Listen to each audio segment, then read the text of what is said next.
Hello everyone. आज जिस topic पे हम चर्चा करने जा रहे हैं उसका नाम है नगर प्रशासन। इसकी चर्चा क्यों करने जा रहे हैं, पहले इस चीज़ को हम पढ़ लेते हैं। एक गांव के मुकाबले शहर ज़्यादा बड़ा और अधिक फैला हुआ होता है। शहर की गलियां ज़्यादा चौड़ी होती हैं। यहाँ के बाज़ारों में ज़्यादा भीड़ भाड़ होती है। पानी और बिजली की सुविधाएं होती हैं। अस्पताल होते हैं। यहाँ बहुत ज़्यादा वाहन होते हैं और यातायात को नियंत्रित करना पड़ता है। क्या आपने कभी सोचा कि यह सब इतने सुचारू रूप से कैसे चलता है? कौन सी संस्था इसके लिए जिम्मेदार होती है? यह सब कितने सुचारू रूप से कैसे चलता है? कौन सी संस्था इसके लिए जिम्मेदार होती है? कैसे निर्णय लिए जाते हैं? कैसे योजनाएं बनाई जाती हैं? कौन लोग हैं जो यह सारा काम करते हैं? आइए उत्तर ढूंढने की कोशिश करते हैं। देखिए, ऐसा है, यहाँ पर हम नगर प्रशासन की बात कर रहे हैं। तो जो इस चैप्टर में नगर प्रशासन की बात करने जाएंगे वह 1 जून 1993 में लागू संवैधानिक व्यवस्था के तहत उसकी चर्चा करेंगे। लेकिन हम जहाँ इसके अतीत में जाते हैं, पास्ट में जाते हैं, तो क्या ऐसा लगता है कि नगर प्रशासन की व्यवस्था आधुनिक काल में ही रही है? नहीं। आप हमारे इंडस कल्चर को देखिए, सिंधु नदी घाटी की सभ्यता को देखिए। वहाँ पर उन्होंने शहरों की व्यवस्था किस तरीके से किया था, उसको सोच करके आज भी लोग दांतों तले उंगली दबा लेते हैं कि आज से 3,500-4 हज़ार वर्ष पूर्व यह व्यवस्था कैसी की गई थी, नगर की पूरी व्यवस्था किस तरीके से की गई थी। यहाँ तक कि कहा जाता है कि उस तरह की व्यवस्था जो इंडियन सब कॉन्टिनेंट, भारतीय उपमहाद्वीप में जो ये व्यवस्था थी, ऐसी व्यवस्था यूरोप में इवन 19वीं सेंचुरी सेकेंड हाफ तक नहीं रहा है ना। तो यह हमारी उच्च हेरिटेज को प्रदर्शित करता है। खैर, अब हम वहाँ पर उसकी चर्चा नहीं करना चाहते हैं, क्योंकि हमें ये दिखाना था कि हमारे यहाँ नगर प्रशासन के लिए बहुत पहले भी व्यवस्थाएं थी। माना कि हम चर्चा केवल इसकी करने जा रहे हैं। फिर उसके बाद आते हैं कि होता है क्या नगर प्रशासन के लिए सिंधु नदी घाटी की सभ्यता के बाद हम सीधे अब आते हैं कि सबसे पहले ब्रिटिश इंडिया में ईस्ट इंडिया कंपनी ने जो है 1688 में मद्रास में नगर निगम की स्थापना की गई। ठीक है ना। वो मद्रास जिसको कि आज हम चेन्नई के नाम से जानते हैं। ठीक है। और यह स्थापना जो की गई थी किंग जेम्स II के चार्टर से किया गया था। और उस समय उस नगर निगम के महापौर, प्रथम महापौर थे नाथानिएल हिगिंसन। ठीक है।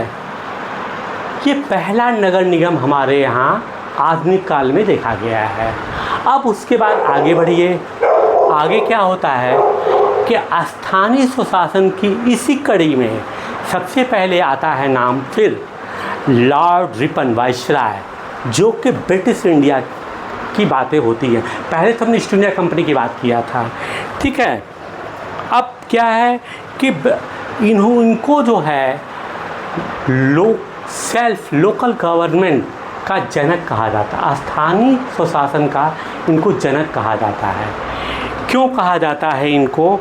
इसलिए कि 1882 में लॉर्ड रिपन ने एक प्रस्ताव लाया। उस प्रस्ताव के तहत जिला बोर्ड, डिस्ट्रिक्ट बोर्ड की स्थापना की गई और नगर पालिका का एक रूप सामने लोगों के आया। ठीक। और अब इसके बाद हम आगे चलते हैं कि आगे हमें क्या करना है। इसके बाद 74वां संविधान संशोधन की बात आती है। 73वां जो पंचायती राज से संबंधित था, जो कि अप्रैल में लागू हुआ था, अप्रैल 93 में। लेकिन दिसंबर 1992 में एक बिल पारित हुआ और उसके बाद जो है यह जो है अधिनियम, मतलब कि संशोधन कर दिया गया।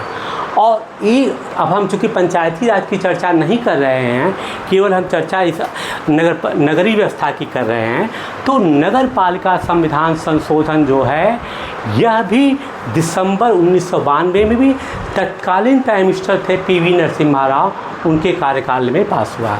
नरसिम्हा राव जी जो हमारे 9th प्राइम मिनिस्टर थे, ठीक है ना। खैर, अब आगे हम बढ़ते हैं कि उसके आगे क्या होता है कि यह पास कर दिया गया और लागू कर दिया गया, तो क्या लागू होने के साथ ही प्रश्न उठता है कि क्या जो स्थानीय स्तर पर नगरों में जो व्यवस्था चल रही थी, क्या उनको तुरंत रोक दिया गया? नहीं, ऐसा नहीं हुआ था। उनको ये मान लिया गया था कि चूँकि त्वरित काल में न तो चुनाव हो सकता है न व्यवस्था हो सकती है, तो उनको ये सब अधिकार दे दिया कि जैसे वो चल रहे हैं उनको चलने दिया जाए। लेकिन इसके पहले इस नगर पालिका अधिनियम के साथ संशोधन के साथ ही जो है, संशोधन के साथ ही इसको एक संवैधानिक दर्जा दिया, कॉन्स्टिट्यूशनल दर्जा दे दिया गया। मतलब कि और इसके में किया क्या गया कि देखिए, पहली चीज़ एक चीज़ और भी जोड़ लें हम कि संविधान संशोधन के लिए संविधान में कहाँ व्यवस्था है, तो संविधान के भाग 20 में जो है आर्टिकल 368 में इसका प्राविधान है कि लेजिस्लेटर जब कभी भी चाहे आवश्यकता अनुसार कानून में परिवर्तन या कानून में संशोधन कुछ भी कर सकता है, ठीक है। उसके तहत क्या हुआ कि इसी के तहत ये संविधान संशोधन किया गया था और उसमें क्या है कि 9A अनुसूची जोड़ा गया, ठीक है ना। 9A अनुसूची जोड़ दिया गया और इस भाग में जो है, अब आगे हम थोड़ा से और की भी चर्चा करते हैं कि संविधान संशोधन को जो है, और इसमें क्या किया गया कि 12वीं अनुसूची 9A के भाग में 12वीं अनुसूची जोड़ दिया गया और इसमें 18 विषयों का अधिकार दे दिया गया कि इसके लिए नगर पालिकाओं से संबंधित शक्तियाँ उनको दे दी गई कि आप राज्य सरकार या केंद्र शासित सरकार जो हैं इस पे अपने नियम कानून बना सकते हैं। विषय कितने दिए गए कि सिर्फ और सिर्फ 18, ठीक है। दूसरी बात ये है कि भाग 9A में जो है अनुच्छेद 243 P से लेकर के 243 ZG तक इसकी चर्चा की गई है और इस प्रकार से आप देखेंगे कि यह टोटल संख्या में 18 आते हैं। अब आगे बढ़ने के बाद हम ये देखते हैं कि अब इसके आगे क्या होता है, ठीक।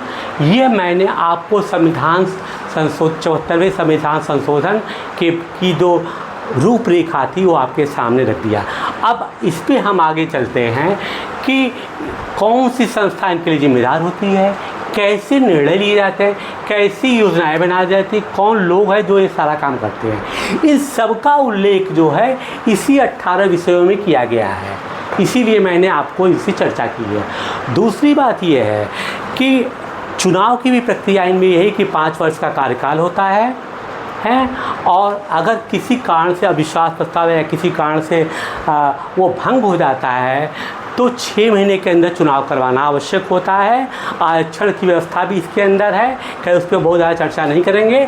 तीसरी चीज़ ये है कि इसके अंदर भी जो है चुनाव लड़ने के लिए 21 वर्ष होना चाहिए और उसको उस क्षेत्र में उसका मतदाता होना चाहिए। साथ ही साथ इसमें ये भी व्यवस्था की गई है कि विधानसभा, विधान परिषद या मतलब कि संवैधानिक पदों पर बैठे हुए लोग जो जैसे कि सांसद और विधायक भी अगर उस क्षेत्र के हैं तो उनको भी इसमें प्रतिनिधित्व दिया जा सकता है।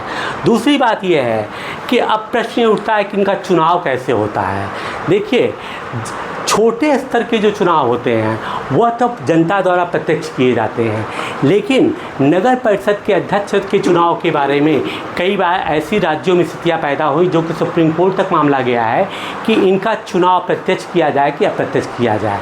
जैसे कि आपने देखा होगा कि BDC मेंबर्स जो होते हैं जिला पंचायत के अध्यक्ष का चुनाव करते हैं, लेकिन इसमें इसी में ये कहा गया कि इसमें जो है ये व्यवस्था हटाई जाए कि जिसके तहत जो है सभासद जो है अपने मतलब कि अध्यक्ष का चुनाव सीधे करेंगे तो इससे खरीद फरोख्त को बढ़ावा मिलेगा। लेकिन चूँकि यह अधिकार राज्यों को दे दिया गया है, इसलिए उन पर ये निर्भर होता है कि वो कैसे इस व्यवस्था को समझाएंगे या कैसे इस व्यवस्था को संभालेंगे। ठीक।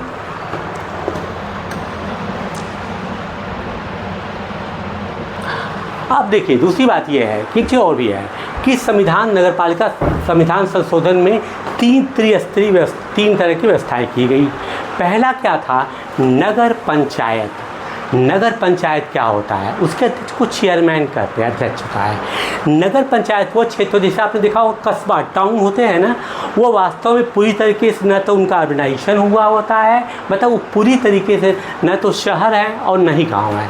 तो ऐसे क्षेत्र के जो होते हैं उनको नगर पंचायत कहा जाता है। लेकिन छोटे शहर जहाँ पर होते हैं वहाँ पर नगर पालिका या नगर परिषद होता है, मतलब म्यूनिसिपैलिटी होती है। ठीक है। उसके बाद आता है जो बड़े हैं, बड़े क्षेत्र है वह उनको कहा जाता है, वहाँ पर नगर निगम की स्थापना होता है, which is known as municipal corporation.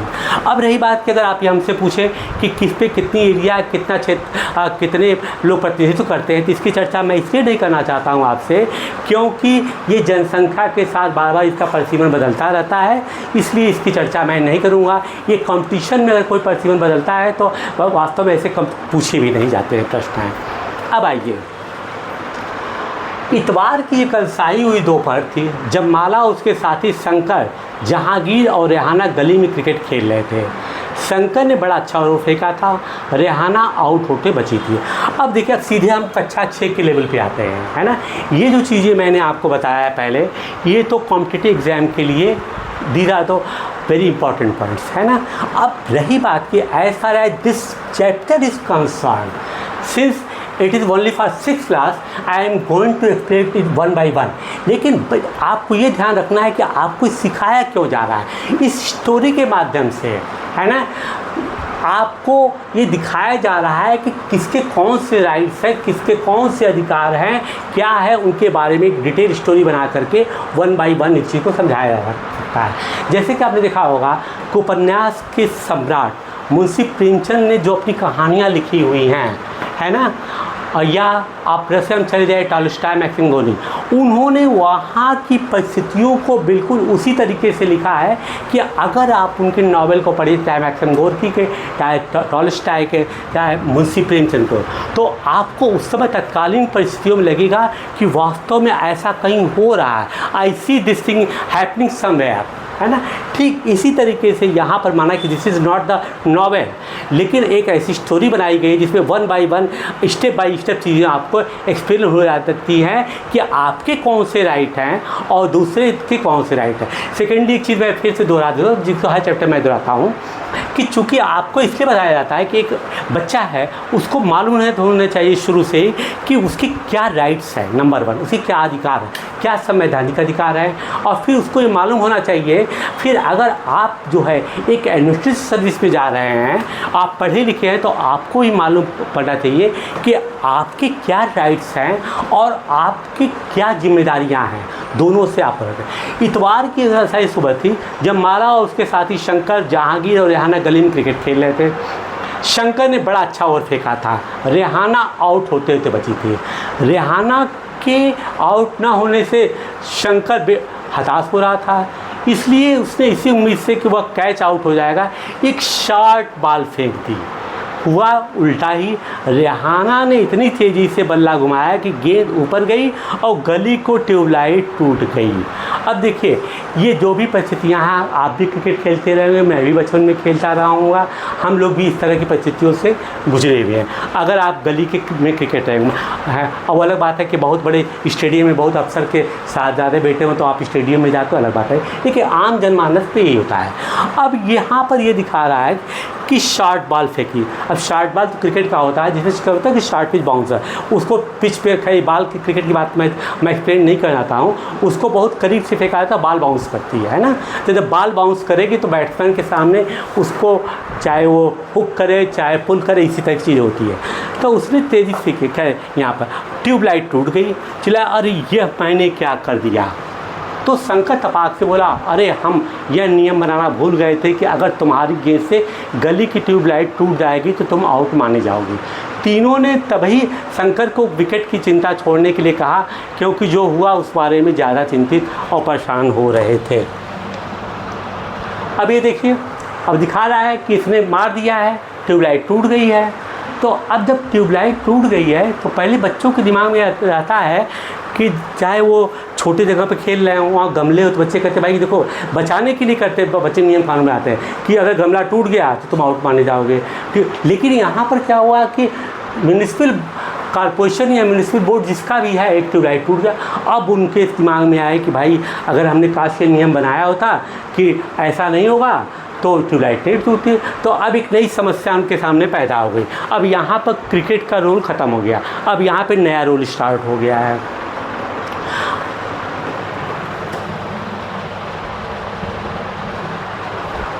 तीनों ने ही तब शंकर की विकेट की चिंता छोड़ने के लिए कहा जो हुआ उसके बारे में ज़्यादा चलते हैं। पिछले हफ्ते उनसे निर्मला मौसी की खिड़की टूट गई थी, तो उनको बदलने के लिए अपने जेब खर्च से पैसे देने पड़े थे। भाई ठीक है, निर्मला मौसी का खिड़की टूट गई या किसी गमला टूट गया तो आपने पैसे दिया। लेकिन अब यहाँ पे क्या आखिर ट्यूबलाइट किसकी थी? ट्यूबलाइट निर्मला मौसी की है नहीं, किसी की खाला की नहीं है। तो अब यहीं से क्या है, म्यूनिसिपल बोर्ड का काम शुरू हो जाता है, नगर पालिका के अधिकारों की चर्चा शुरू हो जाती है।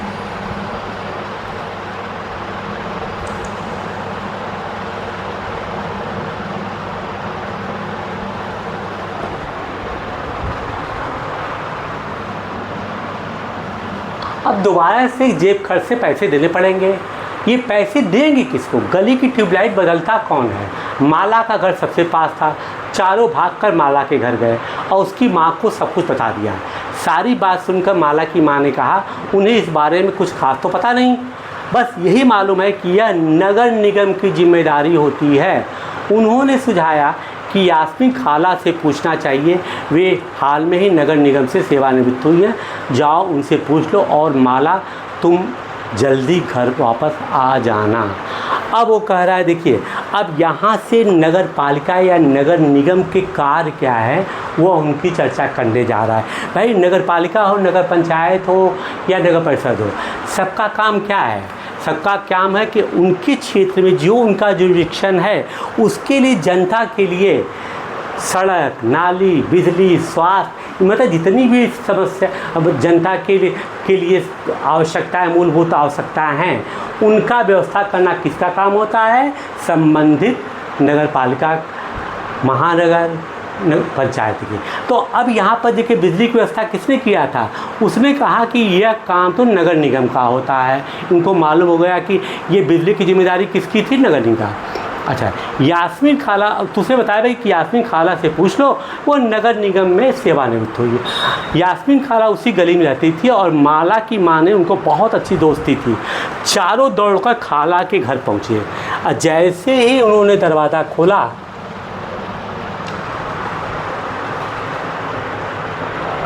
वे एक साथ पूरा किस्सा सुनाने लगे।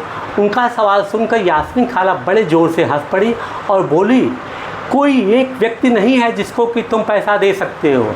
यह बहुत बड़ी संस्था होती है नगर निगम, जिसको नगर निगम कहते हैं। यह अधिक इनके कार्य की बात चर्चा कर रहा है। सड़कों पर रोशनी की व्यवस्था, कूड़ा करकट इकट्ठा करने, पानी की सुविधा उपलब्ध कराने और सड़कों और बाज़ारों की सफाई का काम करती है। इसी तरह का काम जो नगर पालिका में भी होता है, नगर पंचायत में भी इस तरह का होता है, बस स्तर इनका अधिक हो। नगर निगम बड़े स्तर की बात करता है। माला बोली, हाँ, मैंने नगर निगम के बारे में सुना है। मैंने शहर में बोर्ड देखे हैं जो नगर निगम के द्वारा लोगों को मलेरिया के बारे में बताने के लिए लगाए। अब देखिए यहाँ पर स्वास्थ्य सेवा भी आ गया कि स्वास्थ्य लोग गंदगी न फैलने पाए, उसमें मलेरिया की भी बात कर रहा है। देखिए बच्चे जो है इनसे बात कर रहे हैं, खाला से, किससे? ठीक है, यास्मीन खाला से। खाला बोली, तुम बिल्कुल सही कह रही हो। नगर निगम का यह काम सुनिश्चित करना है कि शहर में बीमारियां न फैले, है ना। यह स्कूल स्थापित करता है, उन्हें चलाता है, शहर में दवाखाने और अस्पताल चलाता है, यह बाग बगीचों का रखरखाव भी करता है। उन्होंने आगे जोड़ा, हमारे पुणे शहर बहुत ही बड़ा शहर है और यहाँ के नगर प्रशासन चलाने वाली संस्था को नगर निगम कहते हैं और छोटे कस्बों में इसे नगर पालिका कहते हैं। जिसको कि मैंने बताया है, और वो हर एक चीज़ को बता रहा है कि नगर निगम के क्या क्या काम करता है। ठीक,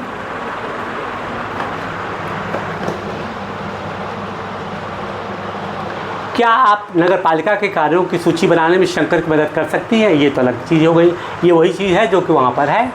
ठीक है,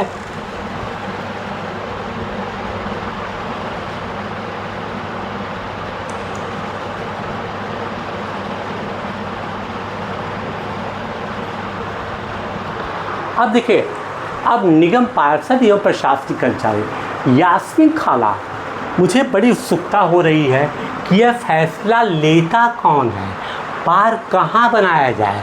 जब आप नगर निगम में काम करती थी तो ऐसे मज़ेदार निर्णय भी लेने पड़ते थे, रेहाना ने पूछा।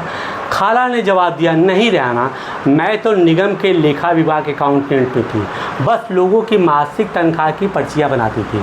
चूँकि शहर का आकार बहुत बड़ा होता है, इसे नगर निगम को कई निर्णय लेने होते हैं। इसी तरह शहर को साफ रखने के लिए बहुत बड़ा काम करना पड़ता है। ज़्यादातर निगम पार्षद ही ये निर्णय लेते हैं कि अस्पताल या पार्क कहाँ बनेगा। अब वो कह रहा है कि नगर निगम के पार्षद, है ना, पार्षद की बात वो कर रहा है कि नगर निगम अगर पार्षद है और दूसरी तरफ छोटे स्तर पे आप देखेंगे वहाँ सभासद होते हैं, ठीक है ना, वार्ड में। तो बड़े में नगर निगम में पार्षद होते हैं, छोटे जो नगर पालिकाएँ होते हैं वहाँ पे सभासद होते हैं। अब यहाँ पे देखिए इम्पॉर्टेंट पॉइंट क्या है, खाला अकाउंटेंट थी, उसको जानते क्यों लिया गया है?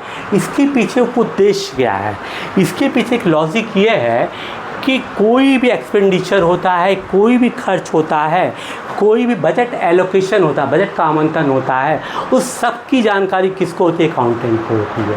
नहीं तो सिंपली वो बता सकता है कि एक सिंपली कर्मचारी थी। तो इसका मतलब है कि कोई भी एक्सपेंडिचर, कोई भी चीज़ होती है, वो लेखा विभाग से उसको गुजरना है, इसलिए इनके पास कंप्लीट इंफॉर्मेशन होती है।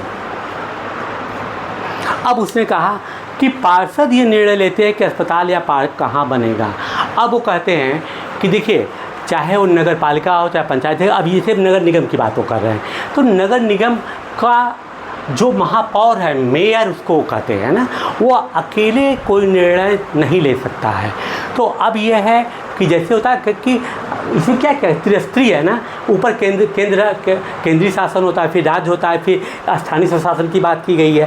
तो स्थानीय स्वशासन में भी महानगर का जो अध्यक्ष है, महापौर है, उसका भी कार्य को विकेंद्रित किया गया, डिसेंट्रलाइज किया गया। वो डिसेंट्रलाइज करने के साथ उसको वार्ड में आता गया है। तो जो वार्ड के अध्यक्ष होते हैं पार्षद, अब हर एक वार्ड का जो पार्षद होता है वो अपने एरिया की प्रॉब्लम्स को बताता है या वहाँ पर क्या डेवलपमेंट किए जा सकते हैं, वो उसका ला करके उसकी चर्चा आगे करता है। ठीक है, वो अपने अपने एरिया की बातों को वहाँ पर करता है। तो वही कहता है कि ये पार्षद के अधिकार को दिखा रहा है। शहर को अलग अलग वार्डों में बांटा जाता है और हर वार्ड से एक पार्षद का चुनाव होता है। नगर निगम के कुछ निर्णय ऐसे होते हैं जो कि सारे शहर को प्रभावित करने वाले हैं। ऐसे जटिल निर्णय पार्षदों के समूह द्वारा लिए जाते हैं। कुछ पार्षद मिलकर समितियां बनाते हैं जो विभिन्न मुद्दों पर विचार विमर्श करने का निर्णय लेते हैं। अब कहते हैं पार्षद अपने अपने क्षेत्रों का तो निर्णय लेते ही हैं, लेकिन कुछ ऐसी कॉमन चीज़ भी हो जाती है जहाँ पर कि मेयर को ज़रूरत होती है कि भाई सबकी सलाह लिया जाए, है ना। जैसे आज प्राइम मिनिस्टर मोदी जो है कुछ डिसीज़न अपने से ले सकते हैं डायरेक्ट, है ना, लेकिन कुछ पे उनको लगता है कि नहीं, इस पर ज़रूरी है, कैबिनेट मीटिंग करना ज़रूरी है ना। कैबिनेट मीटिंग लेंगे तो कैबिनेट से सबसे सलाह लेंगे कि क्या करना है। तो जो कैबिनेट की जो मिनट्स आता है, जो उनकी फाइंडिंग्स होती है, उसके बेस पर जो है प्राइम मिनिस्टर मोदी डिसीजन लेते हैं। ठीक है, उदाहरण स्वरूप एक बस स्टैंड को बेहतर बनाना है, या किसी भीड़ भाड़ वाले बाज़ार का कचरा नियमित रूप से साफ़ करना है, या फिर शहर के मुख्य नाले की सफाई होनी है। पार्षदों की समितियाँ ही पानी कचरा जमा करने के लिए सड़कों पर रोशनी आदि की व्यवस्था करती है। अब देखिए क्या है, बस स्टैंड हो सकता है किसी पर्टिकुलर वार्ड में हो, ठीक है ना, लेकिन मुख्य नाला की ओरिजिन किसी जगह पे पर्टिकुलर वार्ड से हो, लेकिन इस सबको मुख्य नाला में सभी वार्ड के पानी आएंगे। यहाँ पे भीड़ भाड़ वाले बाज़ार पे सभी वार्ड के लोग आए हैं, बस स्टैंड किसी एक पर्टिकुलर पार्षद का नहीं है। तो कहने का मतलब ये है कि यहाँ पे जो है एक जॉइंट एफर्ट की ज़रूरत है और सबके ओपिनियन लेने के बाद डिसीज़न लिया जाता है कि how to go ahead with plan, whether it is a right or wrong. That decision has to be taken by the committee of parshad.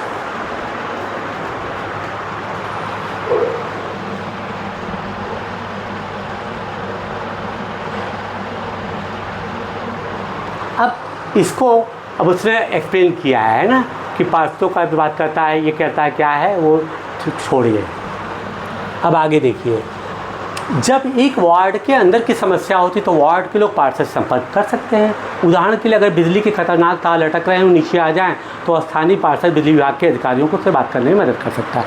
मान लीजिए किसी पर्टिकुलर एरिया में आ गया या किसी पर्टिकुलर में सड़क ख़राब हो गया, तो वो डिसीजन तो एक पार्षद ले ही सकता है। वो बता सकता है भाई कि हमारे एरिया में न सफाई नहीं हो पा रही है, हमारे नगर निगम कूड़ा कचरा उठाने नहीं आ रहा है, या हमारे यहाँ ये सब समस्या है। तो उस पर्टिकुलर एरिया की प्रॉब्लम हो सकती है। वहाँ पर ट्रांसफार्मर जल गया है, तो उस एरिया का ट्रांसफार्मर पूरे शहर के नगर निगम की समस्या तो होती नहीं है। तो उसके लिए एक पार्षद जो है he is competent to take decision and he is competent to make proposal. जहाँ सांसदों की समितियाँ एवं पार्षद विभिन्न मुद्दों पर निर्णय लेने के काम करते हैं, वहीं उन्हें लागू करने का काम आयुक्त। अब देखिए, एक अभी तो चुने हुए प्रतिनिधि की बात होती है कि इनके बारे में। अब यहाँ पर गवर्नमेंट मशीनरी की बात आ गई। अब वो कहते क्या हैं कि विभिन्न मुद्दों पर निर्णय लेने का काम करते हैं, वहीं उनके लागू करने का काम आयुक्त और प्रशासनिक कर्मचारी करते हैं। आयुक्त और प्रशासनिक कर्मचारियों की सरकार द्वारा नियुक्ति की जाती है, जबकि पार्षद निर्वाचित होते हैं। अब प्रश्न ये उठता है कि देखिए, इनके ये चूँकि क्या है, ये प्रतिनिधि होते हैं क्या है, ये पब्लिक के रिप्रेजेंटेटिव हैं, है ना। इनका 5 साल के लिए चुनाव किया जाता है। ये अपनी समस्याओं को रखते हैं, सब कुछ करते हैं, या जो भी इनको डेवलपमेंट का काम करना है उसका ये एक स्कीम बना कर के, एक योजना बना कर के सामने लाते हैं। लेकिन अल्टीमेटली जो ऊपर कमिश्नर बैठे हैं और गवर्नमेंट मशीनरी होती है, वो उनको एग्जामिन करती है कि इनका जो प्रपोजल है वो सही है कि नहीं, how far it is correct, है ना।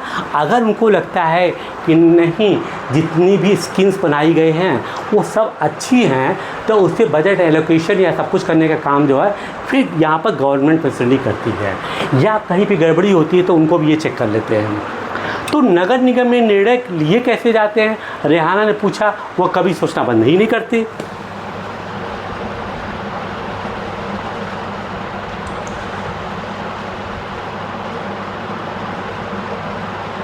बच्चों के सवालों से खुश होते हुए यास्मीन खाला ने जवाब दिया, सारे वार्डों के पार्षद मिलते हैं और सबकी सम्मिलित राय से एक बजट बनाया जाता है। उसी बजट के अनुसार पैसा खर्च किया जाता है। पार्षद यह प्रयास करते हैं कि उनकी बजट वार्ड की विशिष्ट जरूरतें परिषद के सामने रखी जा सके। फिर ये निर्णय प्रशासनिक कर्मचारी द्वारा क्रियान्वित किए जाते हैं। देखिए, यहाँ पर गवर्नमेंट मशीनरी काम करती है, एक्सिक्यूशन का काम इनका है देखने के लिए। खाला बड़ी खुश थी कि क्योंकि किसी बड़े व्यक्ति ने तो आज तक उनके काम के बारे में पूछा नहीं था। बच्चों के सवालों से उन्हें अपने अनुभव बांटने का एक मौका दिया था। शंकर ने बड़ी उत्सुकता से पूछा, अपना शहर तो इतना बड़ा है, इसकी देखभाल के लिए बहुत लोगों की ज़रूरत पड़ती होगी। खाला, तब तो नगर निगम में ढेर सारे लोग काम करते होंगे। या अब तक के क्रिकेट के मैच और अपने अधूरे ओवर की बात बिल्कुल भूल चुका था। अब देखिए, क्रिकेट मैच की बातें नहीं है, वो तो एक भूमिका बनाई गई थी कि कहाँ से कोई चीज़ शुरू होती है। दरअसल शहर में काम को अलग अलग विभागों में बांट देते हैं। जैसे जल विभाग होता है, कचरा जमा करने का विभाग, उद्यानों की देखभाल का विभाग, सड़क व्यवस्था विभाग इत्यादि। मैं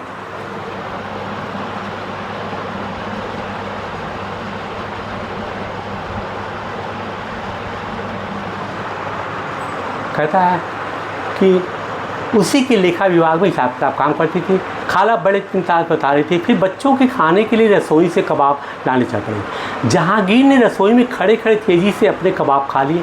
फिर ऊंची आवाज़ में वहीं से बोला, यास्मीन खाला, नगर निगम जिस कूड़े कचरे को इकट्ठा करता वह जाता कहाँ है? अब देखिए वन बाई वन NCERT कैसे चीज़ों को एक्सप्लेन किया।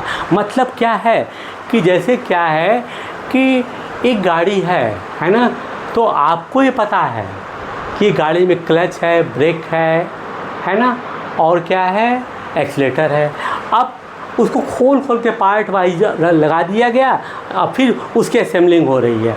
तब एक मैकेनिक इंजीनियर बता रहा है, देखो भैया ये क्लच है, ये काम करेगा, ये इंजन से ट्रांसमिशन को रोकेगा, ये इंजन इसमें पावर डेवलप होता है, इसी पावर से गाड़ी चलती है, ये ब्रेक है जो कि गाड़ी को रोकने का काम करता है, व्हील्स पे काम करता है। लेट अस, खैर उसके बहुत ज़्यादा चर्चा नहीं करेंगे, ठीक है।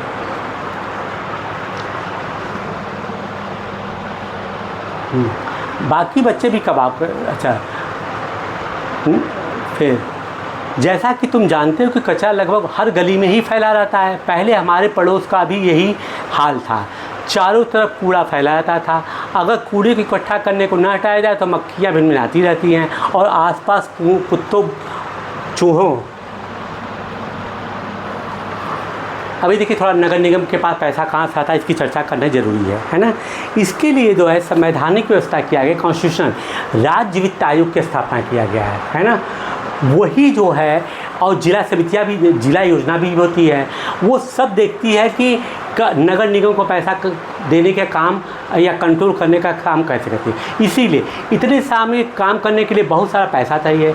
निगम यह राशि अलग अलग तरीक़ों से इकट्ठा करती है। अब कहता क्या नगर निगम केवल सरकार से पैसा लेती है, केवल उसी से काम करती है? नहीं, उसी को एक्सप्लेन कर रहा है। ऐसा नहीं कि सरकार सब पैसा दे देती है कि भैया ले तुम लोग खर्च करो, ऐसा कुछ। अब वो क्या कहता है, इस राशि का बड़ा भाग लोगों द्वारा दिए गए कर, टैक्स से आता है। कर वह राशि है जो लोग सरकार द्वारा उपलब्ध कराई गई सुविधाओं के लिए सरकार को देते हैं। भाई सड़क आपको सरकार दे रही है, बिजली दे रही है, आपके नाली सफाई का सीवर लाइन दे रही है, सड़कों का कूड़ा कबाड़ा उठाया जा रहा है। अगर इस तरह की सुविधा आपको दी जा रही है तो कहाँ से, तो अगर आप किसी से सुविधा लेते हैं तो उसके लिए भी तो आपको करने का दायित्व बनता है। तो वही कह रहा है, जैसे कि जिन लोगों के अपने घर होते हैं उन्हें संपत्ति कर देना होता है। भाई संपत्ति कर तो आपको देना ही पड़ेगा, और साथ ही पानी व अन्य सुविधाओं के लिए भी कर देना पड़ता है। जितना बड़ा घर उतना ज़्यादा कर। निगम के पास जितना पैसा आता है उसमें संपत्ति कर से लगभग 25 से 30% पैसा ही आता है। शिक्षा पर भी कर लगता है। अगर आप किसी दुकान या होटल के मालिक हैं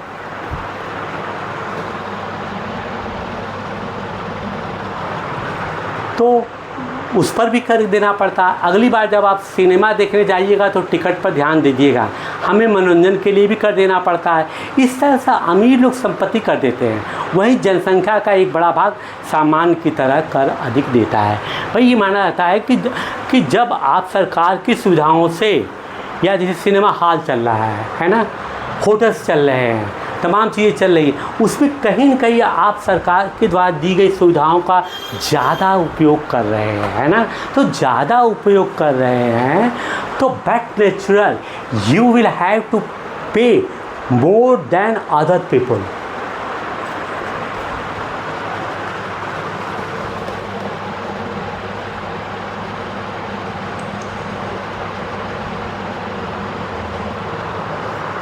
लोग इसकी बदबू से बीमार पड़ जाते हैं, पड़ जाते हैं अगर कूड़ा नहीं करें। एक और बुरी बात यह थी कि बच्चों में ने गली में क्रिकेट खेलना छोड़ दिया था, क्योंकि उन्हें घर वालों का यही डर लगा था कि गली में अधिक समय से रहने से बच्चे बीमार न पड़ जाएं। अब देखिए ये रिसाइकलिंग की बात है। पुनर्चक्रण कोई नई चीज़ नहीं है। तस्वीर में दिख रहे व्यक्ति को कई तरह लोग बड़े लंबे समय से कागज़, कांच, प्लास्टिक और धातु का पुनर्चक्रण कर रहे हैं। घरेलू प्लास्टिक पुनर्चक्रण में कबाड़ी वाला की मुख्य भूमिका होती है। अब देखिए ये कबाड़ है ना, ठीक है ना।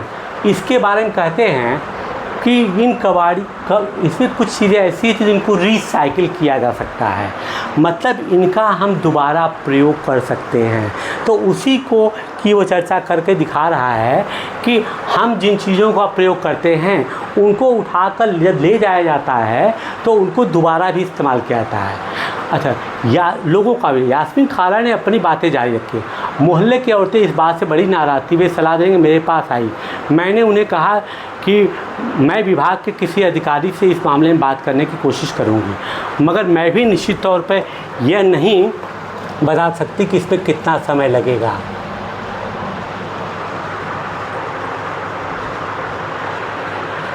इस पर गंगा भाई ने बताया कि हमें अपने वार्ड के पार्षद के पास इस समस्या को लेकर जाना चाहिए। आखिर वोट देकर उसे हमने चुना है, उनके सामने हम विरोध प्रदर्शन करना चाहिए। गंगा भाई ने महिलाओं के एक छोटे समूह को इकट्ठा किया और पार्षद के घर पहुंची और सभी औरतें घर के सामने जाकर नारे लगाने लगे। तभी पार्षद के घर के बाहर निकले और उन्होंने उनकी समस्या सुनी। गंगा भाई ने अपने मोहल्ले की खराब हालत की बयान की। पार्षद ने उन महिलाओं से वादा किया कि वो अगले दिन उनके साथ आयुक्त से मिलेंगे और साथ ही उन्होंने गंगा भाई को मोहल्ले के साथ वयस्कों से एक अर्जी पर हस्ताक्षर करने को लिखा। अर्जी पर यह थी कि उनके मोहल्ले में कचरा उठाने की नियमित व्यवस्था की जाए। अब देखिए यहाँ पर एक दिखा रहा है कि एक जन सामान्य, जैसे उदाहरण किसका दिया है कि गंगा बाई ने, है ना। अब गंगा बाई का वो जिक्र कर रहे हैं कि वो ये दिखा रहा है कि अगर कोई भी जागरूक आदमी है क्षेत्र के अंदर, है ना, तो वह आपकी समस्याओं का समाधान कर सकता है। अकेले कोई भी जाकर समस्या का समाधान नहीं कर पाता। तो गंगा भाई ने कहा भाई कि भाई समस्या है, गंदगी फैले, कूड़ा नहीं उठ रहा, बच्चे बीमार पड़ सकते हैं, कोई भी बीमारी फैल सकती है। तो उन्होंने कहा भाई कि ये पार्षद, ये जनप्रतिनिधि को हमने क्यों चुना, इसीलिए चुना है ना कि वो हमारी समस्याओं का निदान करें। तब वो क्या की कि एक नेता के रूप में, एक अच्छे जनप्रतिनिधि के रूप में जा कर के महिलाओं के समूह के साथ वहाँ पहुँची। अब इन्होंने कहा कि भाई अगर अकेले की हम बात करेंगे तो हो सकता है कि हमारी बात बहुत हल्की पड़ जाए। तो उन्होंने क्या कहा कि गंगा भाई को मोहल्ले के सारे वयस्कों से एक अर्जी पर दस्तखत करवाने के लिए कहा गया। अर्जी यह थी कि उनके मोहल्ले में कचरा उठाने की नियमित व्यवस्था नहीं थी। उन्होंने सुझाव दिया कि कल आयुक्त के मिलने जाते समय स्थानीय सफाई अभियंता यानी इंजीनियर को भी साथ ले जाना अच्छा रहेगा। इससे फ़ायदा यह होगा क्योंकि सफाई अभियंता भी आयुक्त को बता सकेंगे कि हालात कितनी ख़राब है। अब देखिए, जहाँ पर कि अपने को पार्षद जो है if he is feeling helpless, तो वो कह रहा भैया कि आप लोग सामूहिक रूप से एक एप्लीकेशन दीजिए जिससे कि हम बता सकें किसी एक की समस्या नहीं है। देख लीजिए इस वार्ड के कितने लोगों ने लिख कर दिया है कि यहाँ पर जो है कूड़ा नहीं उठाया जा रहा है। तब वो कह रहा है कि इतनी बड़ी समस्या है कि इसके लिए हमको आयुक्त से मिलना पड़ेगा।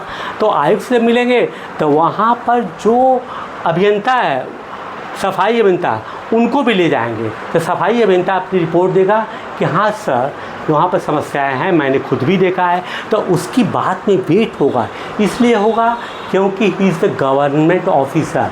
ओके,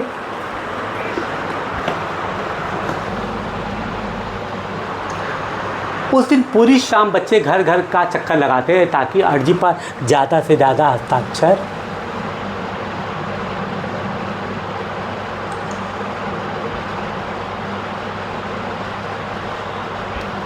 को दस्तखत करा लिए जाए। दस्तखत से सिग्नेचर दस्तखत। अगली सुबह बहुत बड़ी संख्या में महिलाएं पार्षद और सफाई अभियंता के साथ नगर निगम के दफ्तर गई। आयुक्त पूरे समूह से मिले पर वे बहाना बनाने लगे कि नगर निगम के पास पर्याप्त संख्या में ट्रक उपलब्ध नहीं है। गंगा भाई ने तपाक से कहा, लेकिन लगता है कि आपके पास अमीर इलाकों में कचरा उठाने के लिए पूरे ट्रक हैं। देखिए, ये जो समस्या बताई जा रही है इससे आप निश्चित रूप से सहमत होंगे कि ऐसी समस्याएं वास्तव में आती हैं, है ना। जो बड़े लोग हैं, जो हाई प्रोफाइल लोग हैं, वहाँ पर तो गवर्नमेंट के सभी ऑफिसर सब लोग काम करते क्योंकि भाई मशीनरी उनके हाथ में है तुमको करना ही करना। लेकिन जो रिमोट एरियाज़ है जहाँ पर कोई रिप्रेजेंटेटिव नहीं है तो उनके लिए एक रास्ता यही बना हुआ है और उसी चीज़ को एक्सप्लेन कर रहे हैं। दूसरी चीज़ है कि सामूहिक हस्ताक्षर जो होता है ये किसी तरह की समस्या नहीं। जब भी जनप्रतिनिधि की कोई मांग होती है, जनता की एक सामूहिक मांग होती है तो वो अपने जनप्रतिनिधि के माध्यम से कोई सरकार के सामने ज्ञापन देना, ये देना या जो कुछ मेमोरेंडम देना होता है वो एक सामूहिक हस्ताक्षर के साथ ले जाते हैं, जिससे कि उनके कानों पर जू रेंग सके कि हाँ, ये वास्तव में समस्या एक की नहीं है। अगर हमने ऐसा इस समस्या का समाधान नहीं निकाला तो हमें जन आक्रोश, जन विद्रोह का सामना करना पड़ेगा। तो ऐसी स्थितियों से निपटने के लिए फिर देखिए आगे क्या होता है। जहांगीर ने, हाँ, और नहीं तो क्या, उसने फौरन इंतजाम करने के लिए कहा।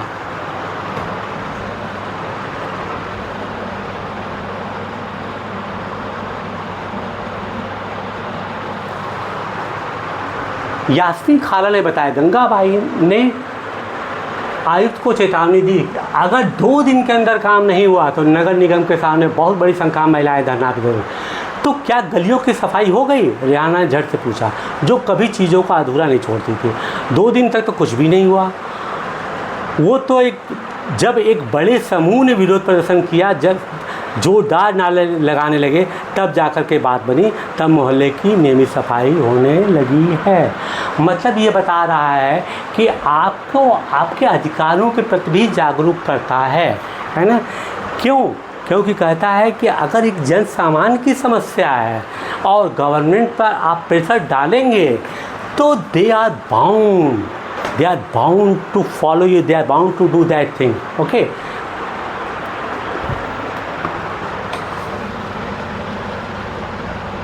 अब इसके बारे में हाँ थोड़ा सा इसके बाद चर्चा करना पड़ेगा यहाँ पर। यास्मीन खाला ने बच्चों को जो नहीं बताया वो यह है कि हाल के समय में पैसा बचाने के लिए कई नगर निगमों ने कचरा उठाने और उसे ठिकाने लगाने के लिए निजी ठेकेदार रख दिए हैं, प्राइवेट कॉन्ट्रैक्टर। इसको निजी कर दिया, this is known as privatisation. इसका मतलब है कि जो काम पहले सरकारी कर्मचारी करते थे वे काम अब निजी कंपनियां करती हैं। निजी ठेकेदार जिन मजदूरों को कचरा जमा करने उठाने के लिए काम पर लगाते हैं उन्हें बहुत कम पैसा देते हैं। उन मजदूरों की नौकरी अस्थायी होती है। कचरा उठाने का काम काफ़ी खतरनाक भी होता है। अक्सर उनके पास अपनी सुरक्षा के लिए साधन नहीं होते। अगर काम करते हुए वे घायल हो जाएं तो उनकी देखभाल करने वाला भी कोई नहीं है। ये बिल्कुल सत्य है कि प्राइवेटाइजेशन के साथ जो कॉन्ट्रैक्ट पे दिया था, क्योंकि गवर्नमेंट कहती है भाई कि हम इतनी सैलरी देते हैं, तो अक्सर ये माना जाता है कि गवर्नमेंट के आदमी जो होते हैं वो जल्दी काम को नहीं करते, जैसा कि दिखाया जाता। इवन वो कमिश्नर तक के रिस्पॉन्स को बता रहा है कि कमिश्नर भी कह रहे हैं कि हमारा ट्रक कहाँ पर है। ठीक है, इससे आप समझ सकते हैं। तो देखिए, तो लेजिस्लेटर क्या करता है? लेजिस्लेटर कानून तो सही बनाता है, एक्सक्यूशन क्या एडमिनिस्ट्रेशन करता है, उसका संपादन। तो लेजिस्लेटर के साथ ये था कि इसमें व्यवस्था ऐसी की जाए कि भाई कॉन्ट्रैक्ट पर दे दिया जाए। कॉन्ट्रैक्ट पर दे दिया जाएगा तो अब चक्कर ये है कि लेकिन वो कॉन्ट्रैक्ट पे काम करने वाले मजदूरों की दशा का भी वर्णन कर रहा है। लेकिन वो कॉन्ट्रैक्ट पर देने के साथ एक चीज़ और भी समझ में आ रही है कि वो कह रहे हैं कि जब हम प्राइवेट आदमी को देंगे तो उसके अंदर एक डर भी रहेगा कि अगर हम नहीं काम करेंगे तो हमें तुरंत हटाया जा सकता है, दूसरे कॉन्ट्रैक्टर को बुलाया जा सकता है। दूसरी बात यह है कि गवर्नमेंट प्राइवेटाइजेशन की बातें क्यों करती है? वो इसलिए करती है कि उनको एक कम पैसे में ज़्यादा काम मिल जाता है ना। तो जैसे कि ये व्यवस्था जो है प्राइवेटाइजेशन की अगर आप देखेंगे तो इंडिया की जो इकोनॉमी है मिक्स्ड इकोनॉमी है। इसी तरह की काफ़ी व्यवस्थाएं जो यूनाइटेड स्टेट्स ऑफ अमेरिका में है, वहाँ पे काफ़ी चीज़ों को प्राइवेटाइज कर दिया गया है। उसका रिजल्ट क्या होता है कि देखिए प्राइवेट में होता क्या है कि जब चीज़ें आपकी अपनी होने लगती हैं, किसी खास जिम्मेदारी को हो सकता है, आपको लगता है कि हम खतरे में हैं, तो निश्चित रूप से काम को आप सही करेंगे। वो इसी की चर्चा कर रहा है। साथ ही मजदूरों के लेबर की पैथेटिक दशा को, मतलब उनकी दयनीय दशा का भी वर्णन कर रहा है। गंगाबाई किस बात का विरोध? आपके हिसाब से गंगाबाई ने पार्षद के पास जाने की बात क्यों सोची? जब आयुक्त ने यह कहा कि शहर में ट्रकों की संख्या पर्याप्त नहीं है तो गंगाबाई ने क्या किया? यह तो बिल्कुल बम्बैया सिनेमा की तरह सुखद अंत हुआ। माला ने कहा वह अपने आप को नेतृत्व करने वाले गंगाबाई की भूमिका में देखने का सपना देख रही थी। सभी बच्चों को गंगाबाई की कहानी सुनकर तो बहुत मज़ा आया। उन्होंने इसका आभास तो था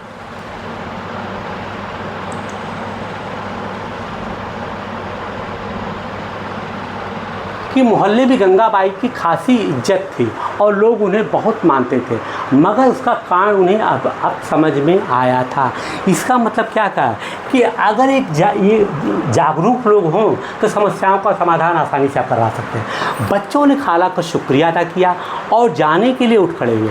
जाते जाते रेहाना ने कहा, खाला बस एक आखिरी सवाल और है, घर पर जो भी कूड़ेदान 2 कूड़ेदान हैं तो भी क्या गंगाबाई की सुझाव था? खाला हंसने लगी, बोले, अरे नहीं नहीं, यह तो नगर निगम ने ही सुझाव दिया था कि हम खाने पीने और गलने वाली चीज़ों को एक कूड़ेदान में डालें और प्लास्टिक कांच जैसे न गलने वाली चीज़ों को दूसरे कूड़ेदान में डालें, जो कि आप देखते हैं, है ना, गीला कचरा और सूखा कचरा। जब हम अपने कचरे की छटाई कर देते हैं तो नगर निगम वालों का काम आसान हो जाता है।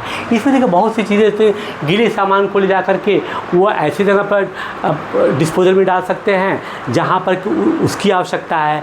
रही बात कुछ चीज़ें ऐसी तो जो कि रिसाइकिल होता है, तो रिसाइकिल का मतलब उन चीज़ों को इस्तेमाल कर सकते हैं और उनको दूसरी जगह पर इस्तेमाल करें। इसीलिए कूड़ों के लिए 2 तरह की व्यवस्था की गई, गीला कचरा, सूखा कचरा। बच्चों ने इतने सारे सवालों का जवाब देने के लिए खाला का फिर शुक्रिया अदा किया और टहलते हुए गली की तरफ चल पड़े। बहुत देर हो चुकी थी और उन्हें जल्दी से जल्दी घर पहुंचना था।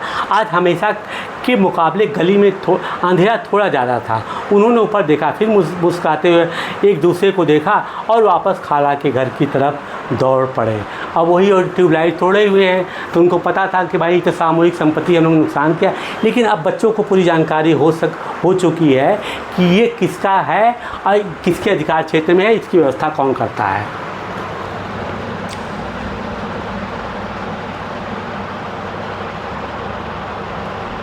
अब देखिए 1994 में सूरत शहर में भयंकर प्लेग फैला था। सूरत भारत के सबसे गंदे शहरों में एक था। लोग घरों का और होटलों का कचरा भी पास की नाली में था, सड़क पर ही फेंक देते थे। इससे सफाई कर्मचारियों को कूड़ा कचरा उठाने तथा उसे ठिकाने लगाने में काफ़ी मुश्किल होती थी।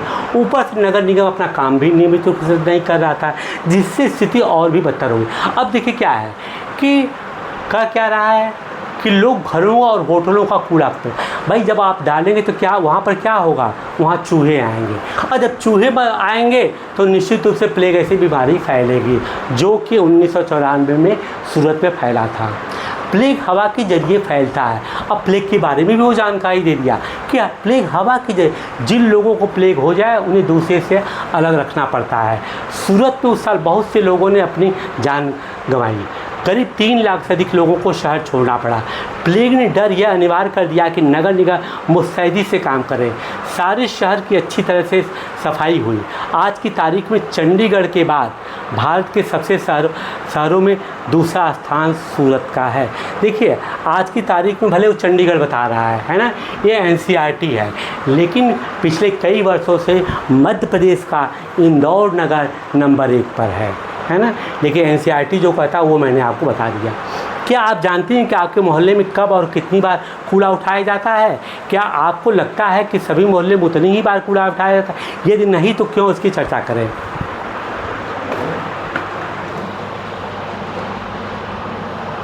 क्या आप जानते हैं कि सरकार आपके करों से ही सड़कें, पुल, पार्क और गलियों में बिजली इत्यादि की व्यवस्था करती है? अपने परिवार के बारे में बातचीत करिए और करों से मिलने वाली 3 बातों की सूची बनाइए।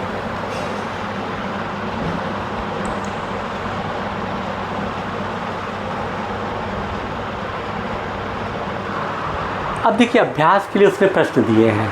जो चीज़ अभ्यास के लिए प्रश्न है वो निश्चित रूप से एक तरह से सीन पैसेज से हैं, जो आपने पढ़ा है उसी से प्रश्न बनाता है।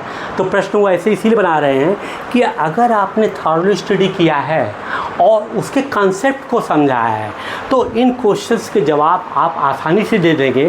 तो जब आसानी से जवाब दे देंगे, है ना, तब आपको ये भी मालूम होगा कि what are the your rights and who is accountable for this, कौन इसके लिए जिम्मेदार, who is responsible for that.